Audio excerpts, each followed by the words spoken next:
warahmatullahi wabarakatuh.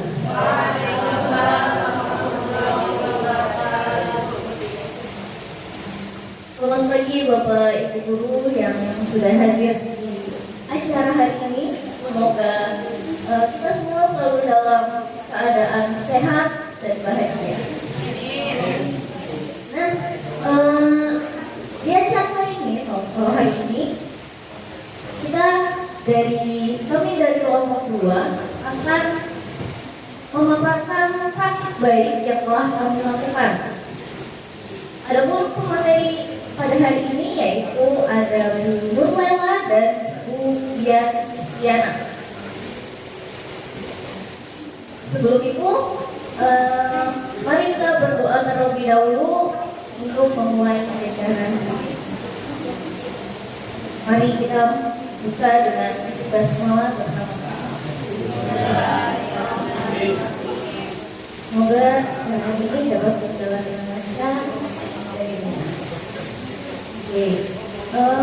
Selanjutnya saya akan membacakan CV dari pemateri.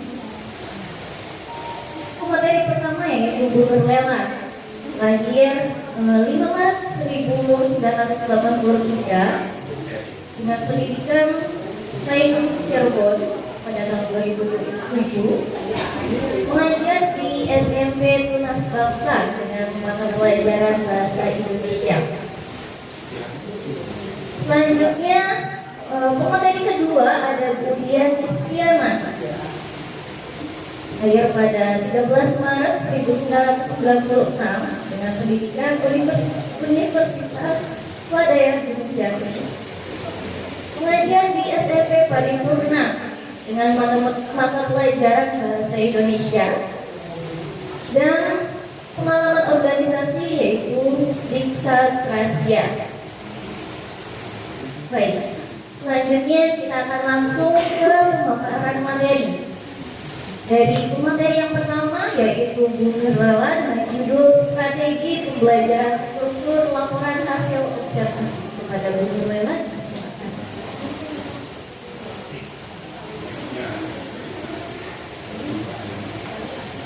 Bismillahirrahmanirrahim. Assalamualaikum warahmatullahi wabarakatuh. Waalaikumsalam warahmatullahi wabarakatuh. Terima kasih untuk Ibu Moderator, Ibu Lala. Selamat pagi semuanya. Pagi. Ya, semoga dalam keadaan baik semua. Amin. Saya di sini mencoba membagikan praktik baik menurut saya. Saya akui saya banyak belajar di sini dan semoga ini termasuk praktik baik yang bisa diterima. Kalau tidak, saya belajar dari ibu hebat semua, bapak-bapak juga. Jadi situasi pada waktu itu siswa sebagian besar belum mampu membedakan struktur teks laporan hasil observasi. Di sana banyak siswa masih keliru menempatkan bagian identifikasi, deskripsi umum, deskripsi bagian dalam penulisan teks. Hal ini menyebabkan hasil tulisan mereka belum sesuai dengan struktur yang benar. Tantangan. Di sini saya tertambah untuk mampu menciptakan strategi pembelajaran yang menarik, interaktif dan efektif supaya siswa mampu membedakan dan menulis struktur teks laporan observasi dengan benar. Aksi. Dan saya melakukan merancang pembelajaran berbasis visual dan kolaboratif, yaitu menampilkan contoh teks laporan hasil observasi dengan warna yang berbeda. Hijau untuk identifikasi, biru deskripsi umum, dan kuning bagian deskripsi bagian. Di sana untuk siswa mengingatnya, kalau misalkan menjelaskan identifikasi itu hijau, birunya menjelaskan deskripsi umum, yang deskripsi bagian di sana saya menggunakan warna kuning. Yaitu tujuannya untuk membantu siswa memahami perbedaan antara struktur secara visual dan kontekstual. Memberikan proyek mini bertujuan mengaplikasikan pengetahuan secara mandiri dan menilai pemahaman siswa secara objektif. Refleksi. Pembelajaran lebih bermakna ketika siswa terlibat aktif. Di sana siswa lebih antusias mudah memahami isi pelajaran yang berbasis aktivitas dan visual. Pembelajaran menyenangkan tidak selalu memerlukan teknologi yang canggih. Cukup dengan media yang sederhana, warna, dan aktivitas interaktif, siswa bisa memahami materi dengan lebih baik.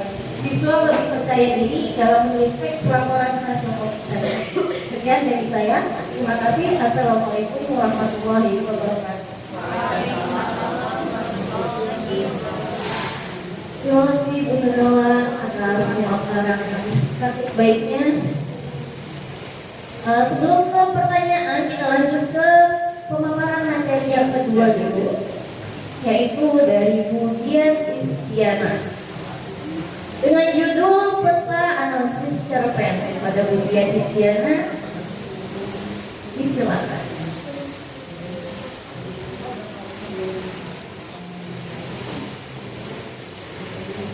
Bismillahirrahmanirrahim. Assalamualaikum warahmatullahi wabarakatuh. Waalaikumsalam warahmatullahi wabarakatuh. Di sini saya akan berusaha untuk mempresentasikan hasil praktik baik saya dengan judul Peta Analisis Cerpen.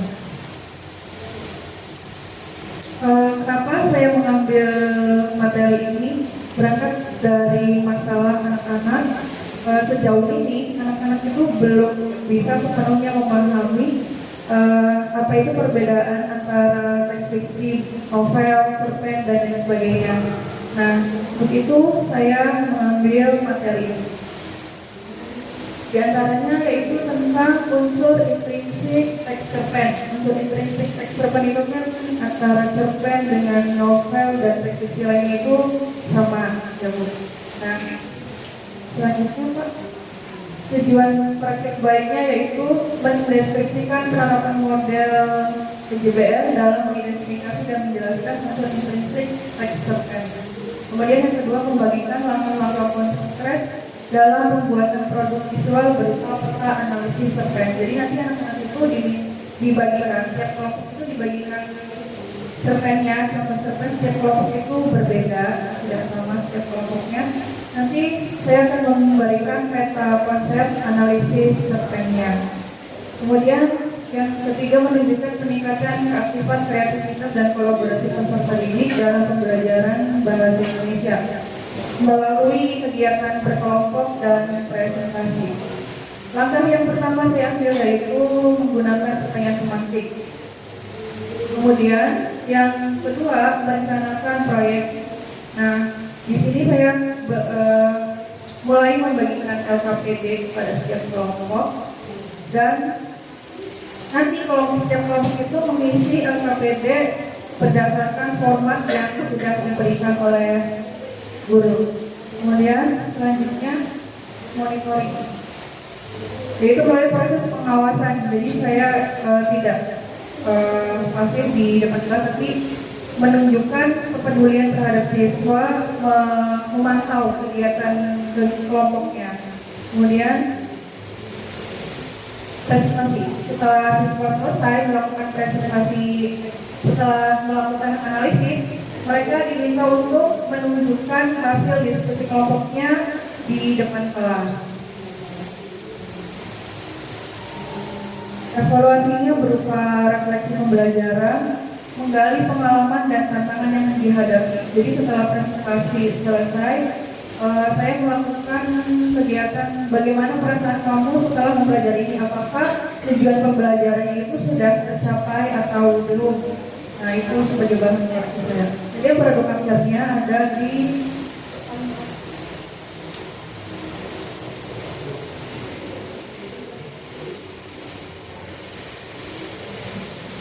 ini adalah dokumentasi, dan ini hasil LKPD dalam bentuk seperti ini. Kurang lebihnya, terima kasih. Wassalamualaikum warahmatullahi wabarakatuh. Baik, terima kasih atas pemaparan praktik baiknya. Tentunya itu menjadi pembelajaran berharga untuk kita semua. Selanjutnya adalah sesi tanya jawab. Tanya jawab. Untuk pertanyaan pertama dulu mungkin ya. Ada yang ingin bertanya mungkin?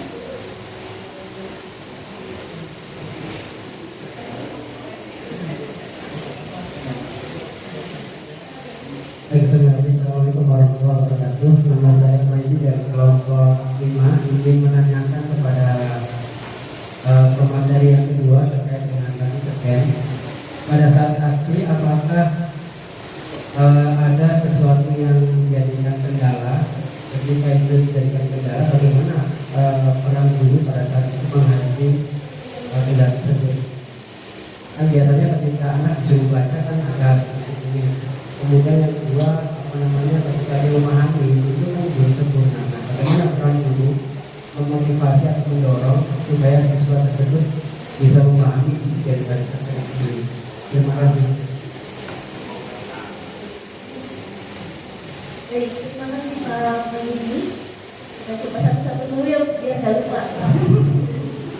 Mau langsung dijawab? Boleh.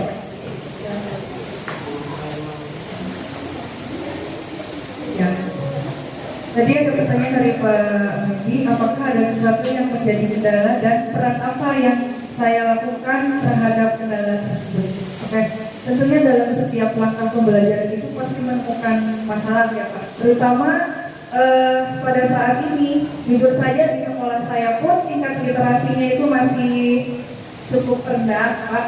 Bahkan kebetulan ada di salah satu kelas itu ada anak yang tidak bisa membaca. Nah, ini justru sangat-sangat menjadi tantangan saya sebagai guru bahasa Indonesia. Dari kelas 7 sampai kelas 9 itu 3 tahun bimbingan saya, di bawah bimbingan saya tetap masih belum bisa membaca. Dan itu jujur membuat saya bingung dan kehabisan akal bagaimana lagi nih caranya gitu. Nah, untuk menghadapi tantangan tersebut, biasanya saya melakukan apa ya? Jadi setelah anak itu belajar bersama-sama Pak, biasanya saya itu melihat satu persatu anak, karena kebetulan di sekolah saya itu hanya terdiri dari kurang lebih 10 anak setiap kelasnya. Nah, saya itu biasanya memperhatikan satu persatu Pak. Jadi kira-kira dari anak-anak tersebut mana yang perlu bimbingan khusus. Nah, biasanya kalau misalkan anak-anak yang lambat untuk menangkap apa yang kita maksud, itu biasanya saya meminta dia untuk bimbingan secara khusus, baik itu di dalam kelas ataupun di luar kelas. Jadi biasanya itu saya mengadakan sesi tanya jawab sendiri Pak.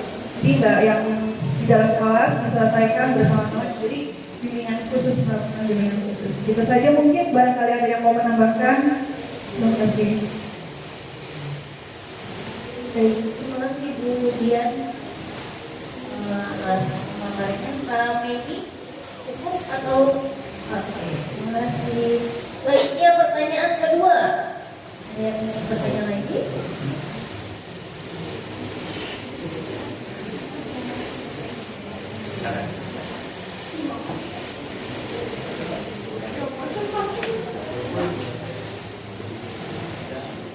Mohon izin Bapak Ibu di teman saya dipaksa sama Mas gitu nanya, padahal nggak Mas. Untuk pemateri di depan mungkin keduanya mohon izin bertanya. Saya pribadi itu kan OJT kemarin itu kan main ke sekolahnya Bu Nurlela ya waktu itu. Jadi saya baru pertama kali main ke sekolah lain dengan kondisi yang sekolah bagi saya itu tidak ideal, dalam artian jumlah murid. Kalau karena kan saya dari awal honor sampai sekarang tuh di Kedaung terus Bapak, jadi belum pernah gitu untuk mengajar di sekolah yang dengan kondisi yang tidak ideal. Saya mungkin bisa cari dari ibu-ibu pemateri gimana cara mengajar atau memotivasi murid-murid dengan kondisi di sekolah Bapak Ibu. Kalau maksudnya untuk motivasi dan juga buat saya gitu, untuk pengalaman baru buat saya gimana cara memotivasi murid-murid di sekolah Bapak Ibu untuk mau mengikuti pembelajaran dengan itu aja mungkin. Terima kasih. Assalamualaikum warahmatullahi wabarakatuh. Terima kasih Ibu atas pertanyaannya. Bagaimana caranya memotivasi Ibu? Mau langsung dijawab? Boleh, oke. Silakan. Ya, terima kasih Bu Hala. Terima kasih pertanyaannya Bu Rani.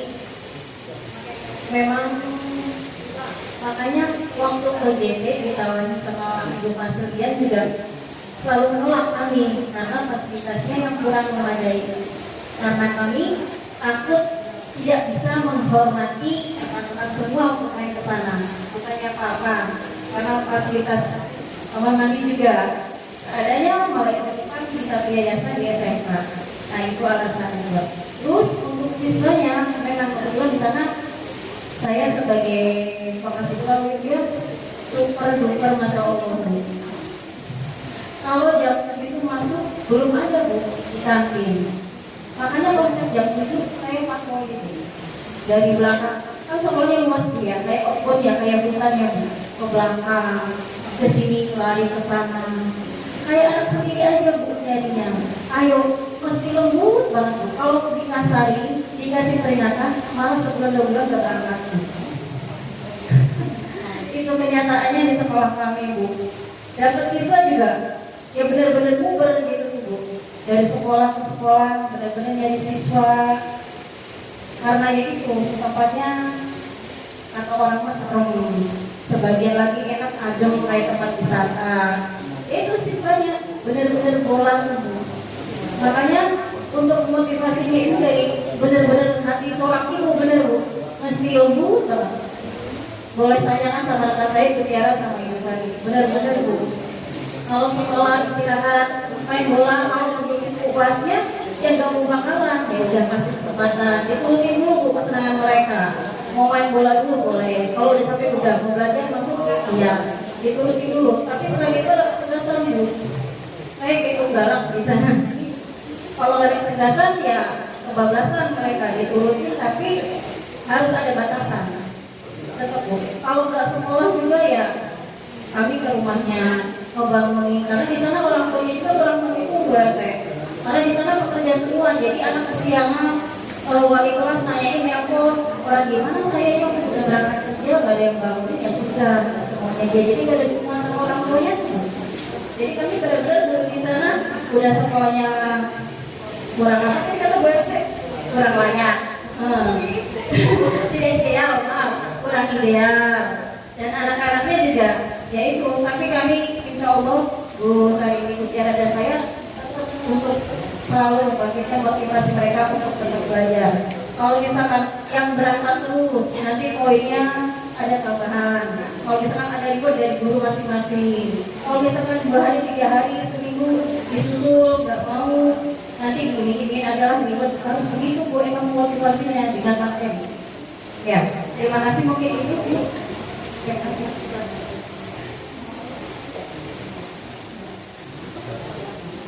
Terima kasih atas jawabannya. Ada yang mau menambahkan dulu sedikit ya Bu?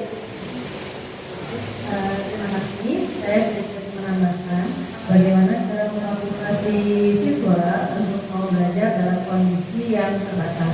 Kalau tadi Bu Nur Laila sudah memberikan tips bagaimana memotivasinya. Kalau sekarang saya tambahkan bagaimana sih kita memotivasi siswa dalam kondisi saat kelasnya yang terbatas.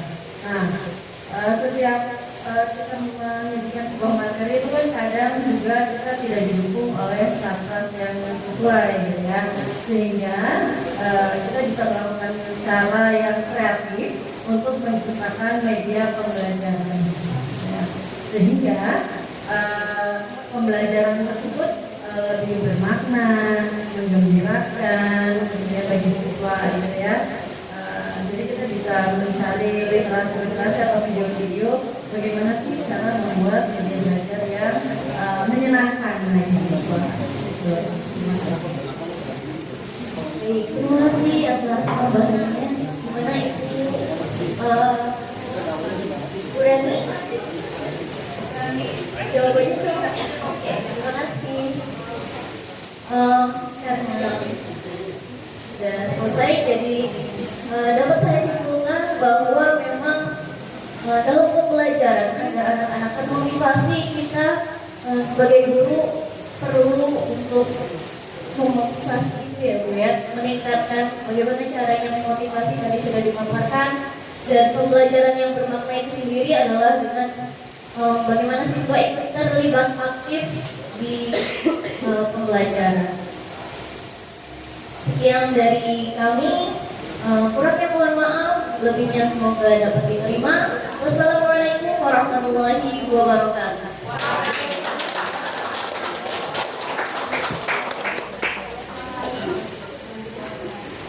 Dilanjut kelompok 2 ya. Yang maju kelompok 3. Mati nggak boleh sekali. Mati.